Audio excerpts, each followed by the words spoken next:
Players are ready. Players are going to get started very soon. It is Sardi versus Pigoli. Mimigul versus Centurion. Centurion is a deck that doesn't have the highest of ceilings, but that seems to be the trend for this event. Mulchami Fulos had such a big impact on the metagame. Yeah, people are adjusting their entire deck choices based around that card. And we are going to see Melvin now start off with one of the best possible starts you could imagine, because that Mimigul Maker is massive. Mimigul Maker is not only going to give you a monster, but also your opponent. Doesn't sound that great usually, but with the Mimigul strategy, that's actually quite nice, because you can get that back over to you. And I think we gave our opponent the Mimigul Archfiend here, meaning we ourselves got us the Mimigul Dragon there. An amazing card that lets you add a Mimigul card to your hand. Indeed, and that usually is our way into the field spell. Is it going to be here? It is, indeed. Mimigul Dungeon. And Leo, you were quite impressed with that card, right? Yeah, it's just a very, very strong floodgate here, because you have started with the Maker and give your opponent a face-down monster immediately. Yep. You're taking away the normal summon and the effects of special summon monsters. That's quite something, isn't it? It absolutely is. And not only that, it also, of course, on your own turn already is supporting your own engine. So... And it's a good sign always when your opponent has to read your own cards. And it is right now Stefano picking up the card from Sardi, reading the field spell, reading the Mimigul Dungeon. I mean, this deck has gotten really, really good support now in the latest core set. Like, it definitely has completely changed. It has now some more really, really good extra deck tools, mainly with the Mimigul Throne, but also the Giant Mimigul. And I can really understand why Melvin decided to bring this deck to the tournament here. I wanted to see the reaction of Stefano when he reads the dungeon. I'm quite curious to see if he has an answer to something like that, because the normal summon... actually, all of the effects... Wait, you have a way around the dungeon, right? It is monsters that are special summoned from hand that can't activate their effects, if I remember correctly with the dungeon. Let me get it up real quick. Let's double read it. But like, the new support also is so good as extenders, because we just see the Mimigul Fairy here, and that is able to special summon itself out. So you actually get away to another level 1 monster, and then we're going to go into one of those set rank 1s. Which one are we going to go for here? I think first... Oh, it is the Giant Mimigul right away, okay.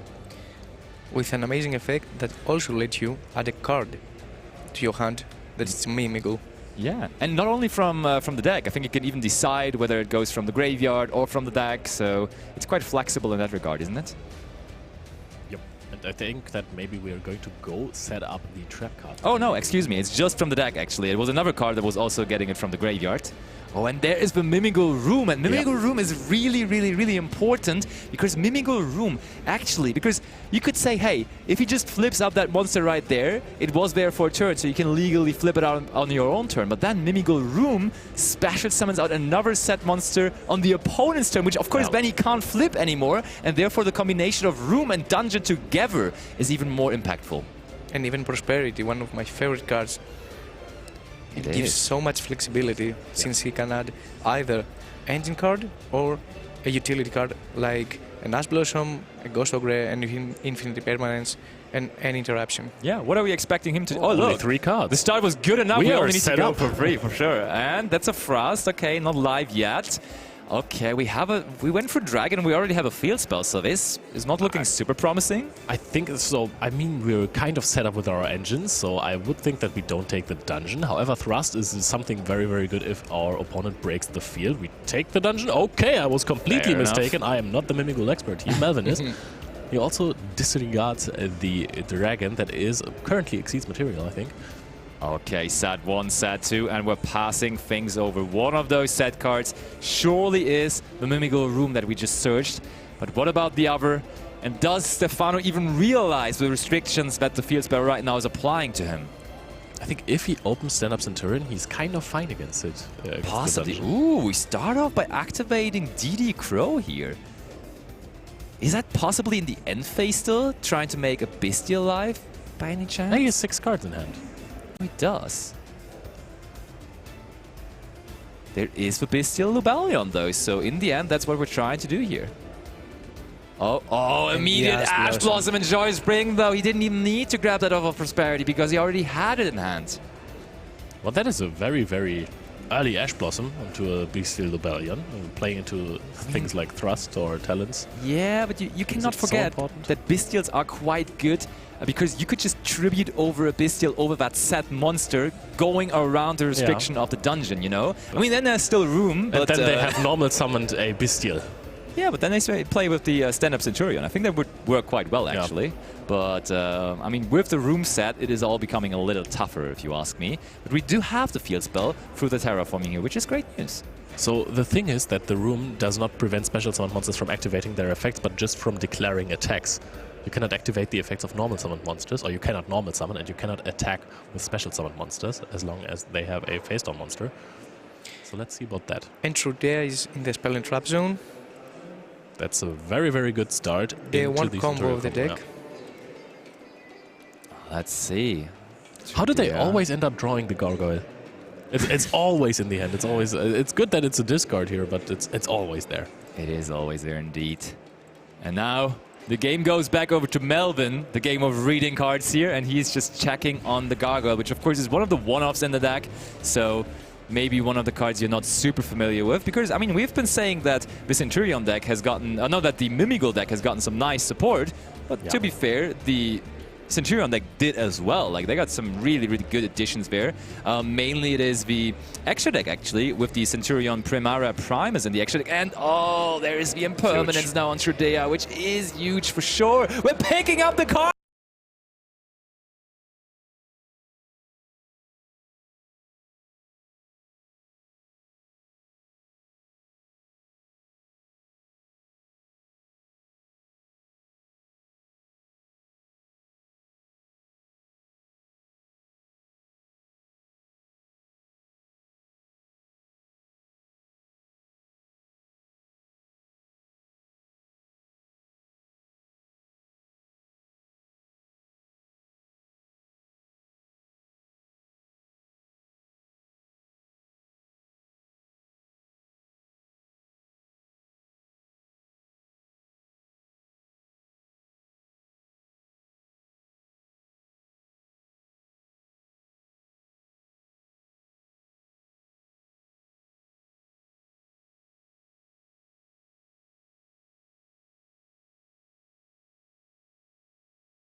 Own card effect that destroyed the card. Indeed, absolutely. So that is all a lot of questions that we have here, how this Game 2 is going to unfold. But we're ready to get some answers now instead, because we are going to have Game 2 started. Let's go into the action again. So back over to the table. Game 2 of this Round 2 feature match is starting now.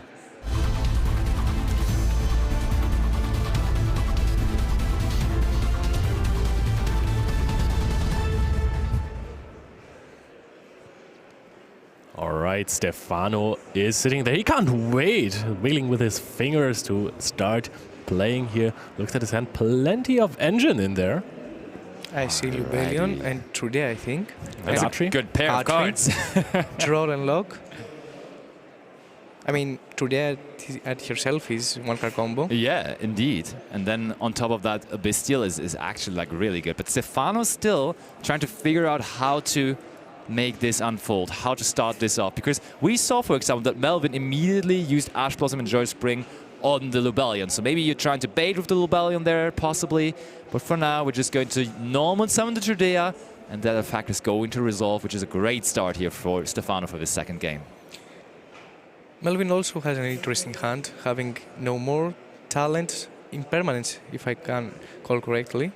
So if he has engine, he's very comfortable going second. Yeah, that's true. Dark Ruler more honestly one of the cards that hasn't been super popular lately, but I'm wondering whether it's that good of a pick for this event too, because if people are all playing those minimalistic decks with like a lot of hand interactions, it's going to be tough, but there is infinite impermanence used now on the Trudea, and we're following things up with the Lubellion. Stefano held that for a reason, because now he can go with the Bestials afterwards. But how much does a Bestial, a Magnamity in this case, plus a Primera even do? Does it get us into engine again? I mean, it is a rank 10, level 10 synchro. You can't go into level 12 right here because you would have to banish the Lubellion from the graveyard, and therefore you only get to 10 levels. Let's see if Stefano finds a way. That's the thing. I'm not sure whether it's even possible now, and Stefano is thinking the same. Is there even a way for them? And also, very important impermanence here, because Stefano did not start the field spell, so Synchro summoning on the opponent's turn is going to be ruled out now here for Stefano, which is quite effective with a Centurion deck, of course. The Lubellion, the Bestial Magnamut is sitting in the hand there. Stefano is contemplating. There is no easy Baron de Fleur that you can go into anymore. That is something that hit the deck quite hard as well. Totally. And Stefano, look, I think he had a lot of normal summons in his hand there as well. Yeah. That archery is not doing a whole lot. We're even contemplating whether we even want to use the Magnamut, but there it is, targeting our Lubellion that we just discarded. Make sure to activate it. I think that's what we just did to grab some follow-up for the next one. And now let's see where we are going with this. Honestly, these games feel like we've been set back for 4 or 5 years. Like, look at those combos, and one hand interaction is going to completely stop the turn. Yeah, for sure. It's very, very... The format right now is in a very interesting state, right? Because you can play a whole lot of different decks right now, and you're going to do fine with a lot of them. But they're all having some major struggle points. And if you know how to interact with certain decks, you're going to be in a very good spot, honestly. And there is now just another Lubellion in the end phase here, which we're going to add off of the Magnamut, of course. But that's not going to be an interaction, though. So I am curious. We need to have another Bestial here in our hand, right? We have the Trudea. Oh, we do have the Trudea. Okay, yeah, you're right. But I thought that, I mean, this is a play going forward. Like, this is a play to win, right? Otherwise, I would have also liked to see a Druisworm so that you can have the Send plus the Banish from SP Little Knight later on. Sure. But this is a play to win the game later on, saying, hey, I need the SP interactions, and those have to be enough against the Mimighoul deck, which is a fair point, I think. He also has the Troll and Lock, so... Yeah. Oh, there it is. Droll and Lockbird on the resolve of the Search of Mimighoul Dungeon. I think we grabbed the Dragon there from our deck, and now we are going to see how impactful a Droll and Lockbird even is versus Mimighouls, because I think it is pretty impactful. Like, a lot of the cards are actually adding from deck, and therefore, like, immediately after that start here with the field spell even, if you don't have access to Maker, the deck is going to be a whole lot slower, and therefore, let's see how this unfolds here. But now, Talents is live. Oh, it is, and it's activated there. Now, I want to see if we are going to take away the IP Masquerada from Stefano, which will leave him at nothing, or if he wants to look at the hand of Stefano, because Melvin is content that he's going to beat the field that Stefano has put up. I think you need to take at this point. I mean, he has to make OTK his one. Okay. There is a Druisworm as well. There is a Druisworm, yeah, for sure. I think you really want that interaction in your hand, so I was almost certain that there must be another Bestial in his hand. Even though, of course, the Trudea would be fine as just link fodder, but you also kind of need it as additional engine for the next turn, right? You don't really want to just link it off and then it be gone. But now it's a really, really interesting question. Like, which one do you take? Probably just the Druisworm, but can you just beat a singular SP then afterwards, which of course still is possible here? I mean, if you can't beat the IP Masquerada into SP, then you would have taken the IP, no? 100%. Yeah, you're right. I definitely can see that as well. And Druisworm is gone. For the moment. There is a Lubellion in hand, so it might return. True, true, true. But what's the upcoming play now? Do we have a way to beat all of that? I mean, Melvin has full information. There is no face-down cards that he has to play around. He knows that he's under Droll and Lockbird, And now we can see where he goes from here. He is leading 1-0 with the Mimighoul strategy. Stefano with a very early scoop in game 1 in round 2 of the YCS here. Oh, of course, we have the Dark Ruler no more in hand. But if you activate that, you're not going to win the game this turn. So the Druid Worm, perhaps an interesting choice to send back, because now there is going to be a Lubellion next turn that is going to search out the Druid Worm with an extra resource. Look at that. Dungeon. No, we're giving him a dragon to our opponent. Archfiend normal summon. We're flipping out the dragon. So we are going to activate the effect of a dragon. I mean, we have to activate it. It's a mandatory effect. Going over to Melvin again, destroying the IP Masquerena in the process. And now we have 2 level 1 monsters, but are any of the rank 1s now worth going into when we can't search through the Drawn Lockbird anymore? Can you go for a big Zeus play? That might be a good thing, because Centurion is quite vulnerable to Zeus, to be honest. And then we got rid of the Druids, but Druids is going to come back with the Lubellion on the other hand. So I don't... Okay. And Zeus, obviously. Haven't seen that assembled Nightingale in a while, but here it is. Classic way to go into Zeus. I think that is pretty certain what we're going to see. Downright Magician, just usually a step on the road to the big old Zeus. I love this. He hasn't been super popular in like the last couple of months, but here he is, back to the feature match stage. What a powerful Exceed monster, of course, still it is. Zeus is definitely one of my favorite extra deck cards. And this is the reason why he sent to the deck the Druid Room, since it's an out to Zeus. Yeah, I mean, we still can just search it out again, right? Because we have that Bestial Lubellion still in our hand, and we know about that. So we'll have to see how that develops. But I'm going to say that I will disagree with the decision to send the Druid Worm back instead of the Bestial Lubellion, because with the Dark Ruler no more, the Druid Worm had no impact at all. Okay, so early Zeus effect it is, just getting rid of the Judea. I like it, because he knows there is access to the Druid Worm, so you may as well like use this first Zeus effect a little more loosely, so that the second effect is probably going to be met with a combination of the Druid Worm and Lubel. I think it's only 2 cards left in hand here for Stefano, so there's not, or maybe 3? 3. So it's the Atri, the Lubellion that we're just discarding, and probably the card we drew for turn, right? And Stefano has to go for the Lubellion into Druid Worm play here, because There that he forces out the Zeus. However, the bad thing for him here is that he will not be able to set up a continuous spell or trap card with the Bestial Lubellion, because, well, the Zeus is going to be forced out on summon of the Lubellion, as Druid Worm is going to trigger upon that. That is indeed true. So, Druid Worm in the hand now. We don't have to banish Lubellion again this time, which is good news at least for Stefano, because it's going to stay in the graveyard this time around. Is there even a light or dark monster that we could go after in the opponent's graveyard? Does not seem like it. IP Masquerena is going to be the dark monster that we're banishing here. And there it is.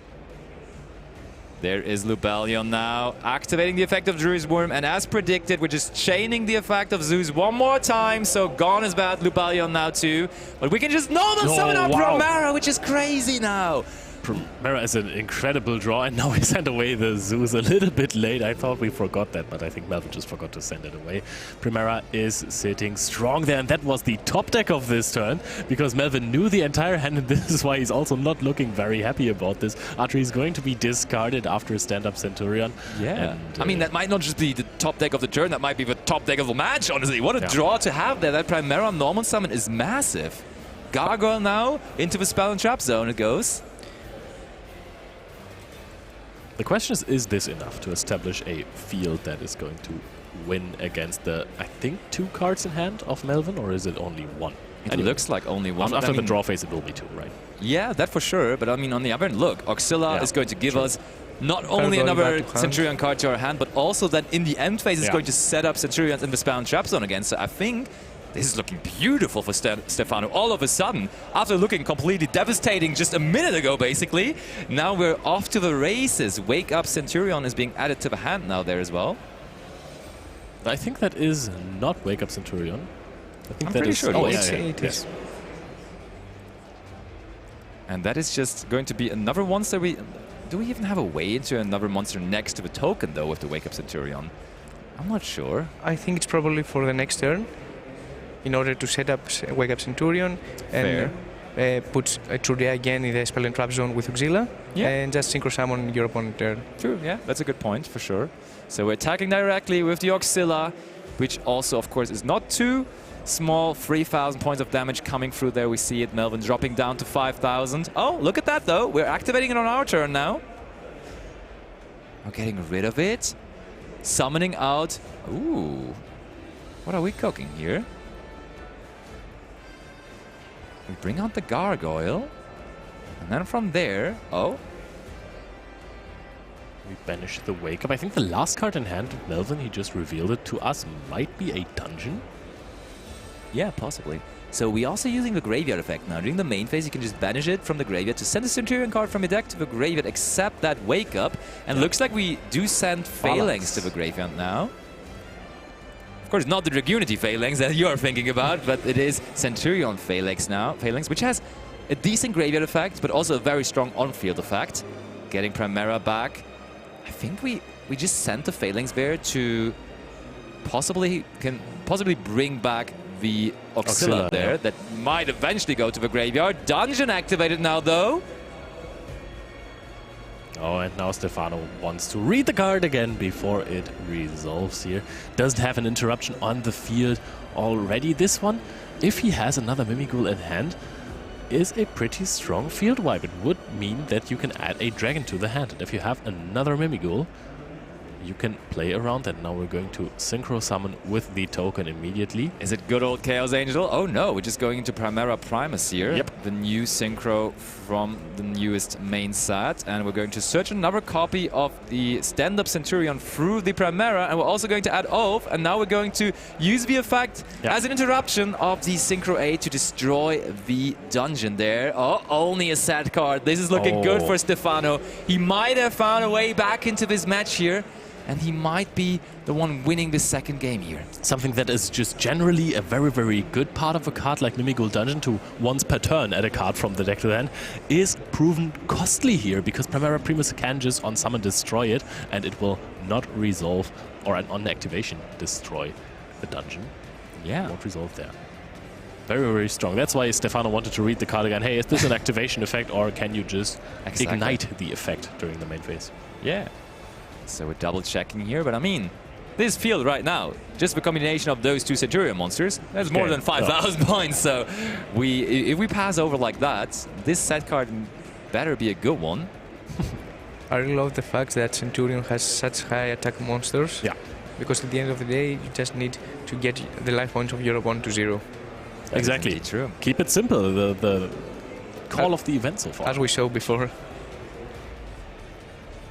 So we're currently discussing the Wake Up Centurion card that was used in the graveyard. I assume at least that's what both players were pointing at. Yeah, before. I mean, maybe one thing that could be that could make people curious is whether you can use both of the effects per turn, but you are absolutely allowed to. It says you can use each effect of Wake Up Centurion once per turn. So we did summon the token, but we also then banished afterwards. So okay, we're going back though here. What could be a possible... There is the... Oh, the misunderstanding must be about Centurion Primera Prime as well, right? So when does the destruction effect come into place here? It does say... if this card is Synchro Summon, you can add an Emblema card from your deck to your hand. We did that, of course. But then also, then you can destroy 2 cards, 1 on each field. Is that a problem possibly just with the stand-up Centurion not being able to be destroyed? Oh. Because stand-up Centurion does have an inbuilt protection effect. It cannot be destroyed by your opponent. It says by your opponent's card effects, though, while you control the Centurion monster card. So, curious about what's the issue here. But we did rewind successfully to the point. Okay, Phalanx back into the extra deck back into the deck as well. Was there an issue with the Wake Up Centurion after all? Is Wake Up Centurion maybe producing a tuner as well for some reason? No, it's not a tuner, no. Oh, that would be very, very unfortunate there. Oh, okay, okay. I have gotten the solution now. We say we cannot use the Wake Up Centurion with no monsters in the spell and trap zone. Oh, true. We completely jumped over the first sentence of the card. It says if a monster card is face up in your spell and trap zone, and there weren't any. Yep, and then you use this in the end phase after Auxilla put in the Primera. True. And I think now we're still good to go. Yeah, absolutely. So this changed absolutely nothing after all, and we're still going to go into the Primera Primus. Going to pop the stand-up. And of course add. Yeah, sure. Some more follow-up. Get another stand-up so that you're not feeling left out there. Dungeon is going to be destroyed. We're going to set the last card that Melvin has in hand. And I think then we have repaired the game state. Good job, everyone. Look at the follow-up. Incredible. Yep, and what is that sad card here from Melvin? It would need to be a very, very good one. We have seen a resurgence of super polymerization, a lot of different decks, and honestly, Centurion is one of the reasons why this card is pretty popular at the moment, because super polymerization is great versus that deck, but as a standalone card with no cards to discard, that would not be a card to be activated here even. Absolutely, so this would be a so-called dead card in hand, or on the field rather this time. We're setting a stand-up Centurion. And now let's just see if we're going to actually go for a just battle phase attack game shot here from Stefano. However, we're toying around. It doesn't really hurt anyone to just maximize your resources. We're going for a Synchro 12 at this point. Oh, Crimson Dragon. I think we are just going to go super safe here by summoning out our Cosmic Blazer Dragon, right? Are we going to show that one off here? Imagine Torrential Tribute. Wouldn't help too much because there's the Phalanx in the graveyard. So there would be still plays around that. And you're having 4 cards in hand, so even at that point, that would be the biggest catastrophe. But Stefano is going for the safest route there possibly is, playing around a Quaking Mirror Force. Okay. I think he's thinking about Mimical Room, since you can special summon a monster on your field also. Yeah, that's and true. have defense so you don't getting defeated. Yeah, possibly. But I mean, there still is the field spell set, so even after now this move, we could just still have possibly more monsters coming out. So I don't know whether one Mimical Room would be able to stop this here. But I mean, I like Melvin's approach right now. We're just reading all the cards that we're not familiar with, so we have all the information we need for an upcoming possible third game as well. So you never want to miss out on anything. And, okay, he's good to go though. Now the Imperm and we're chaining the Mimical Room. So that is that's a good heads up because okay, there's Explosive and Joy Spring anyways. We're picking up our cards and Stefano equals the score 1-1 it is here in round number 2. So we are going to have the pleasure of watching a third game between these two. So far the dice roll has been really important here. There was a perfect setup for Melvin in the game 1 that his opponent could not beat. Stefano was not able to defeat the Mimighoul first turn field, and now Centurion just started. A little bit of an interruption was there, but going second, the Mimighoul strategy hasn't convinced me. Not yet, but maybe it doesn't need to do that because it can go first again now in that third game. So we can also, of course, check out the side decks here of the players, and maybe our Mimighoul player Melvin is going to bring out additional forces to be reckoned for a going first scenario. And I see, for example, against a deck that is doing a lot of spell cards, Anti-Spell Fragrance, how about that? Also, your favorite card of all time in here in the side deck. Cosmico Ciclone. Here in Italy, we call it like that, exactly. Triple copy. And honestly, this card right now in the format, I mean, you have been saying that for the last 15 formats, but right now it's really, really good, isn't it? Cosmic Cyclone, such a powerhouse. Who would have thought? And also, I like the barrier, since he plays the Thrust in the main deck. True, true. And barrier, of course, amazing card against the Centurion. It is, of course. Synchro summoning cannot be done anymore when your opponent calls Synchro. And now also, of course, the original going first card, I want to say. Only for the price of half of your life points. Who doesn't like activating a good old Solemn Judgment, Who doesn't like saying no sometimes, huh? Especially when your opponent is trying to play the game and you can just be like, hey, wait, your summon? Very cool, but nah, not gonna happen. But I mean, I said the overall situation for Cosmic right now is great, but in this matchup specifically even, right, against Centurion, like, the field spell, contrary to, for example, the second summoning of Tenpai, it does discard as a cost. So, like, hitting that field spell with a Cosmic Cyclone after they already discarded a card for it is crazy good. It's also good going second. It would have helped here a lot because you can take away your opponent's ability to Synchro Summon on your turn. So Cosmic Cyclone, especially also against Centurion, is a top pick. I would recommend main decking this card. Yep. He likes his Cosmic Cyclone. Do you have a card like that, Mike? Anything that you would throw into every deck, everywhere? I believe it will be probably be Cosmic Cyclone. Okay. You got a new believer. Yes, besties.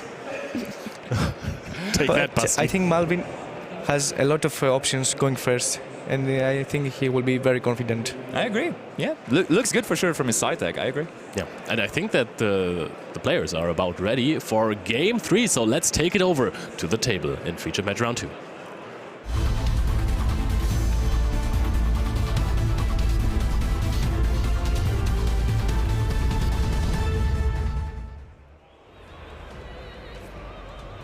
Alright, the cards are laid out. We're going to see Melvin start this game off, and there is a Dimensional Fissure and a Mimighoul Maker, if I'm not completely mistaken. Or did I think that the Fissure was the Maker when I looked at the hand first? I'm pretty sure there is a Dimensional Fissure. But there might not be a Maker. Did he make the wrong decision there? I like the fact that he activated first a Dimensional Fissure, since he can play around draw. And Effect Veiler. And Effect Veiler, of course. But the draw was probably the better target for that, because we have seen that in a Game 1 as well. Searching for the Dragon once again, and now he's going to give his opponent the Archfiend. Playing around Infinite Impermanence also. Yeah. It's very important. And the Dragon will be summoned to add a Mimighoul card to the hand. This is looking good when we're not getting Troll Lockbirded. This is big. He has Mimighoul Maker, an amazing card. Indeed it is. So let's see. Mimighoul Maker, I was saying, maybe the most important card of the deck, because it does give you eventually 2 monsters and not only one. So that is actually just massive. A Dimensional Fissure is amazing in the deck, because all of your Spell and Trap cards basically have graveyard effects. You can banish them at some point, but you don't want them to be banished immediately. So Dimensional Fissure, as it only banishes monster cards, perfect fit. Yeah, absolutely. So we are going to see that the judges are having a little bit of a chat with the players now. So I think we can, for a moment, maybe bring it over to us, so we can. I think that there's something that I have to double check, so we can talk a little bit more about this matchup right now and about the decks. Mimighoul, we didn't really have the chance to showcase it a whole lot in the last couple of events, because we were always like, where's a Mimighoul player we can feature? You were very, very, very. You were trying hard to find the Mimighoul player in the room that we can feature, and we never really could. But now with the new support, it seems like the deck is able to do a whole lot more, and therefore, hopefully we're going to see more of this deck this event. And honestly, the best card still, I mean, Dungeon is an incredible card against probably everything but Centurion, because Centurion has great ways around it. But the Mimighoul Maker is absolutely insane. It is not only a very important combo piece for you or a good starter, it is also one of the best interruptions that you can have, because on your opponent's turn, I think you can put a monster face up, and if that is a dragon, goodbye field, goodbye monsters. Yeah, it's such a unique deck as well, right? And its whole design, like setting monsters to your opponent's side of the field, then using them, getting them back, and everything. It's quite hilarious if you ask me, and therefore I'm happy to see it coming. But also that Centurion deck, I don't know, it was very quiet with the deck, like maybe a top here, maybe a top there, but then all of a sudden, randomly with the release of the Mulcharmy cards, all of a sudden that deck was in the spotlight. Everyone was talking about Centurion all of a sudden. We saw it doing really well at YCS events, also over in America, and it was like a very, very popular deck and successful deck as well. Control decks like Centurion has been disregarded for the past year, basically. It was all about Snake Eyes, and then also Jubel shifted in, took over a little bit as well at some point. But Centurion was always like a very, very cool deck, very great resource management on the side. And now, as there is good answers to those heavy combo decks, because they have barely any play against something like a Fuvalos, you want to maybe play a deck that can pilot around it, because once this hand trap is dropped and you don't have an answer to it, it is very hard to beat it if you're playing something like a Jubel combo deck. Yeah, absolutely, I agree. Not going to be easy at all. And what are we thinking? What are the most common side deck cards we're going to see this weekend for going first specifically? Because we have seen a couple of options here from Melvin, but is there anything that you think is going to be super popular? Because I think there has been a spike again in, for example, Dimensional Barrier, right? That card specifically is in a lot of side decks again. I really like the thrust package, meaning playing 3 thrust, 1 different animation ground, 1 barrier, and maybe a threatening row if you're scared of Tempai, because I would expect a lot of Malcharmis, either Fugalos or Purulia. For sure. And Thrust is a card that can answer any of those cards. Yeah, absolutely. I do like it as well. It seemed like in the last couple of weeks that Thrust almost become more of a going first card for some reason, right? It was a perfect going second card all the time, getting cards like Dark Ruler no more or Evenly Mesh and stuff like that, but all of a sudden you'll have it going first. And I mean, when your opponent already, for example, is committing into a Molcharmi Purulia in the draw phase, they're down the card. And then you just go, Thrust into Dimensional Barrier or Threatening Roar against Tanpai, as you were saying. What are they supposed to do? Maybe go for a normal summon that adds you some more resources for the next turn, and then you're good to go. Actually, versus Purulia, rather don't do the normal summon to add back resources if you want. But yeah, I agree. It's very, very powerful. I like the other approach as well, to play like a crossout designator package in your side deck, so that when you're going first, you can just take out the most important hand trap, something like a Nibiru, which hasn't been too popular lately, but it can always catch you off guard. Or, of course, the Molcharmis, which are so impactful. Yeah, and with all that talk, though, you might have been wondering why we have paused the game, and I have some news on that right now. Sadly, I had the deck list in front of me, and I was like, there actually is no Dimensional Fissure on the deck list. That was why I was surprised about it being activated, and therefore the judges had to check on that, and actually it indeed wasn't, and therefore we sadly, with our Mimigul deck, had a deck error there, and the match is over, as that was, of course, met by a penalty, and we therefore have our Centurion player, Federico, here winning. Oh no, Stefano it is, and our match sadly is over before it really could get into that third game. Sadly. But guys, don't be too disappointed, because we actually have, of course, a lot of content prepared, as always, at these events. And I think that you have gotten us a Mimigul player that can show us the combos. There is a combo tutorial coming your way with the new Mimigul cards, which is going to go about it a little more in-depth. And so, even though we don't get to see that third game of Mimigul, as you were just saying, we do see it again here on the coverage. I promise you. So, guys, we have talked a little bit what the maybe favorite to win this tournament is, but what's your favorite deck in the format right now? Ooh, fair enough. In my opinion, as I stand for Merry Mail to win the event, I also like it for the format. Yeah. Since it's an amazing engine, I really love Merry Mail from back in the day. Yeah. And I think with the newest support in the latest set, it can take people off guard and go all the way to win the YCS. Yeah, I mean, kind of same for me. I've been enjoying the Memento deck so much recently myself. I've been playing it, and therefore it was the easiest pick in my life to also pick it as the tournament winner. So, I'm with Mike. Same deck as my tournament winner pick is also the one I'm enjoying a lot. Also, on the other hand, I think Tenpai Dragons, they just have won the remote YCS, which was their first YCS win in total, actually. They might have it now, you know? They might want to go back-to-back. They might be coming at us again once more.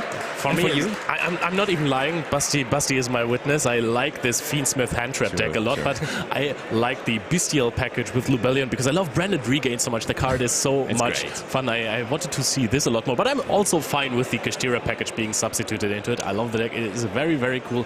Every deck that can comfortably go first and go second has a special place in my heart. But this time, who else has a special place in my heart? It is going to be at Templar at Take It Away.